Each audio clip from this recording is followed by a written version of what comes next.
Yund here. This is the 2018-2019 school year. This is my reflection for Chapter 2 in Advanced World Studies. Chapter 2 is a short chapter. We only cover 2 lessons. We felt they are the most relevant and important to know back when me and WSCh decided to teach Chapter 2. We skipped Lesson 1. We focus on Lessons 2 and 3, which cover, respectively, economics and government. So it's very much a crash course on both of those things. And then it gives us basically a point of reference for all the civilizations we're going to go on and study. Now, because they are a single course on economics and government, they're very much jam-packed with information. We start with our basic, vocab. There's a lot of vocab, a lot of, economics and government vocab, which is a good way to introduce them to a lot of these words. That this is really one of the chapters where the vocab is more or less an outline of everything we're going to learn. So they're getting a taste of all these words before we start to talk about them in depth. 2 had so much information in it that I had to put it on 2 content pages. But I did the basic, the core stuff was good. Did some tweaking to the wordage to make it a little easier to understand. A lot of graphics to help, describe what's going on here, and a video on each page because it's a lot. I wanted to have a video for each of them. Basic quiz at the end. Didn't want to do anything too crazy. Lesson 2, or rather Lesson 3, our second lesson in our short chapter here, covers the principles of government. It's very much a U.S. government 101. We talk about the 3 branches, federalism and democracy, and it's a little bit in the difference between a democracy and like a republic.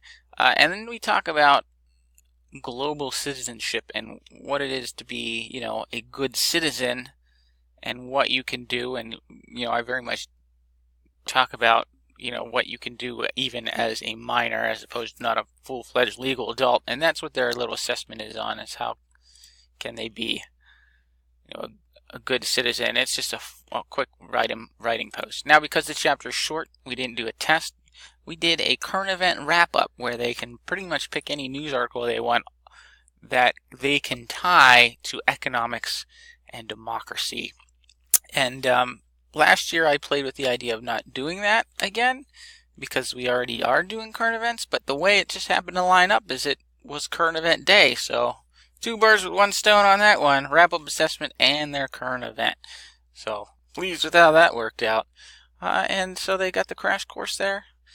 We also had a virtual lesson, which I'm very happy with, that is basically summative of all this, where I can interact with the students. It's good to have the interaction because sometimes they have questions right then and there on how does this work, and with the live lesson, of course, you can do a lot more explaining with what their exact needs are. So we have a good virtual lesson on economics and sort of democracy 101, and answer those questions in real time and elaborate more on those concepts. But there is a lot. It is a lot of information packed into 2 lessons, and indeed it was one of the longer virtual lessons where I'm looking at the clock the whole time. How am I going to get to this? Am I going to get to this? So jam-packed but very important lessons, and I like teaching about economics and democracy, so I enjoyed the chapter. That's after that we move into religions of the world, and then we start our civilizations. So that's chapter 2. Went well. I didn't really add any supplemental stuff in there because it was already packed with information. Didn't really, more than I'm sure they could grasp in a single day. So I didn't put any supplemental in here. It was already jam-packed. All right, that's it for now. See ya.